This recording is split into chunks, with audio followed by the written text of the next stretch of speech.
Šalom, šalom, jei galėčiau, pamočiau. Susipažinkime, aš Marijampolės sinagoga. Tiesa, likau viena iš Marijampolėje buvusių žydų maldos namų. Jaučiu, kad esu atpažįstama ir matoma Marijampoliečio, taip pat pastebima ir miesto svečių. Juk esu kiek platesnė ir kiek aukštesnė nei aplinkiniai senieji Pranciškos Butlerienės gatvės namai. Turiu nemažai ką papasakoti ir priminti. Šioje vietoje stovi nuo XIX amžiaus pabaigos ir nors esu jauniausia iš Marijampolėje buvusių sinagogų, mačiau tikrai daug, net daugiau, nei būčiau norėjusi matyti. Ir vietos žydų bendruomenės gyvenimą, ir jo brutalų nutraukimo holokausto metu, o ir pati patyriau neįtikėtinų pokyčių. Šiandien sunku patikėti, bet buvau tapusi sandėliu, o sovietmečiu ir daržovių parduotuve. Mano vidus sugriautas, bet išoriškai esu bemaž nepasikeitusi ir atrodau panašiai, kaip juodai baltose tarpukario nuotraukose. Šiandien esu kitokia, restauruota po mane žalojusių transformacijų, atgyjusi ir įgavusi naują paskirtį. Esu pritaikyta švietimo ir kultūrinėms veikloms. Jaučiu, kad esu traukos centras mokytojams. Po mano skliautais jie mokosi ir diskutuoja, dažnai čia suskamba ir vaikų balsai. Atrodė, kad mano gyvenime daugiau pokyčių nebeįvyks, bet vieną rudens popietę čia pasirodė nematyta, elegantiška ponia, kuri, kaip supratau, ieškojo vietos visą gyvenimą kauptai meno kolekcijai. Aš jai taip kritau į akį, jau geresnių namų iš už jūrų marių pargabentiems meno kūriniams nepažįstamoji neįsivaizdavo. O tuomet pasirodė architektai. Po jų atbildėjo ir statybininkai. Prasidėjo tokie mano erdvių atnaujinimo darbai, kokių nuo restauravimo laikų nebuvau mačiusi. Po to atkeliavo paveikslai ir didžiulis vitražas. Niekada nepamiršiu tos pačios paskutinės vieno pavasario dienos, kai sulaukiau ypatingo miestelėnų, miesto svečių, žiniasklaidos ir žinoma politikų dėmesio. Mano išgražėjusiose erdvėse buvo atidaryta Beatričės Kleizaitės Vasaris menų galerija. Man buvo patikėta saugoti daugiau nei 400 mecenatės Marijampoliai dovanotų meno kūrinių. Prasidėjo naujas mano gyvenimo etapas. Parodų atidarymai, knygų pristatymai, klasikinės muzikos koncertai nuo šiol tapo mano gyvenimo kasdienybė. Niekad netikėjau, kad sulauksiu tiek lankytojų iš visos Lietuvos ir daugybės pasaulio šalių. Šiandien vėl jaučiuosi ori ir išskirtinė, visiems reikalinga, vėl gyvenu prasmingą ir nepaprastai įdomų gyvenimą.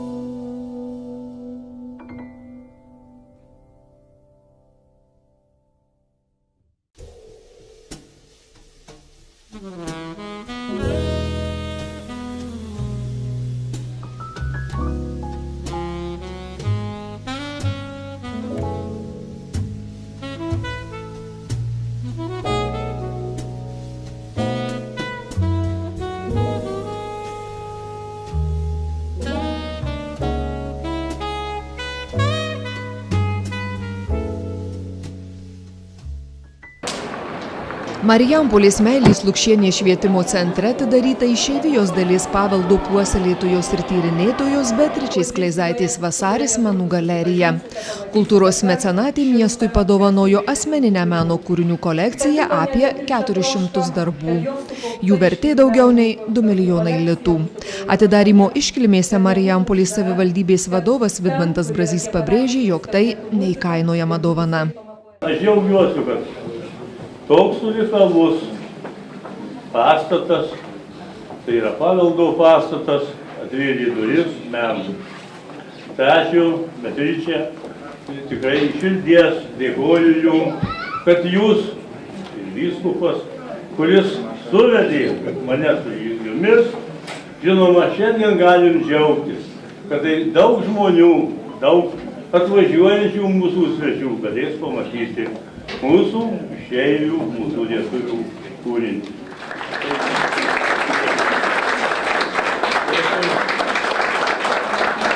Mano sieloj šiandien šventė. O šventė todėl, kad išsipildė dar viena mano svajonė. tai yra galerija. Galerija, mano, reiškia, surinkti kūriniai, atrado savo namus. Tėviškę. Iškilmėse dalyvavęs ministro pirmininko patarėjas Vilius Kavaliauskas perskaitė premjero Algirdo Butkevičiaus padėką mecenatei. Keli šimtai vertingų kūrinių, tiek išeivijos, tiek Lietuvoje kurtų, sušildys marijampoliečių dvasią. Vyriausybės vardu dėkoju už neįkainojimą dovaną Lietuvai ir kultūrai. Čia pasiliksim po tą juostelę. Tai tu gausi vieną mažiausią. Jo. Ačiū, Beatričė. Beatričei Kleizaitei Vasaris troško, kad jos sukaupta iškilių menininkų darbų kolekcija būtų prieinama žmonėms, kad galerija nestokotų lankytojų, kad joje skambėtų muzika, būtų skaitoma poezija. Tokia vieta atsirado Sūduvoje, kurioje jos tėvų ir vyro šaknys.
ir čia yra visi elementai didelio kultūringo miesto.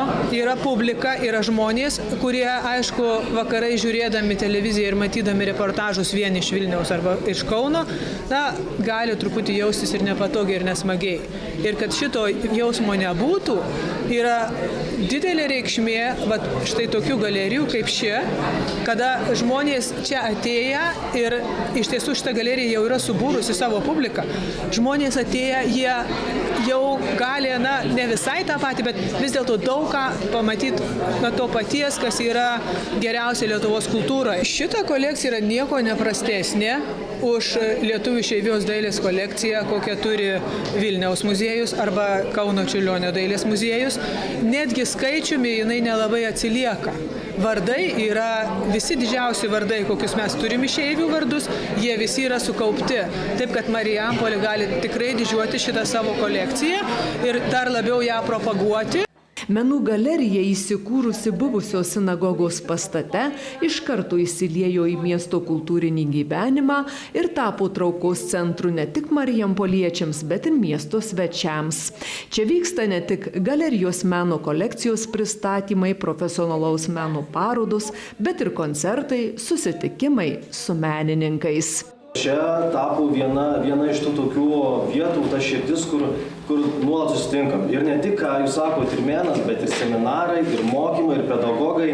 Ir visi čia randa savo vietą. Nuoširdžiai noriu padėkoti šiandien visiems, kurie prie to prisidėjo, ypatingai mecenatei. Jūsų čia, jei ne jūs turbūt to tikrai nebūtų.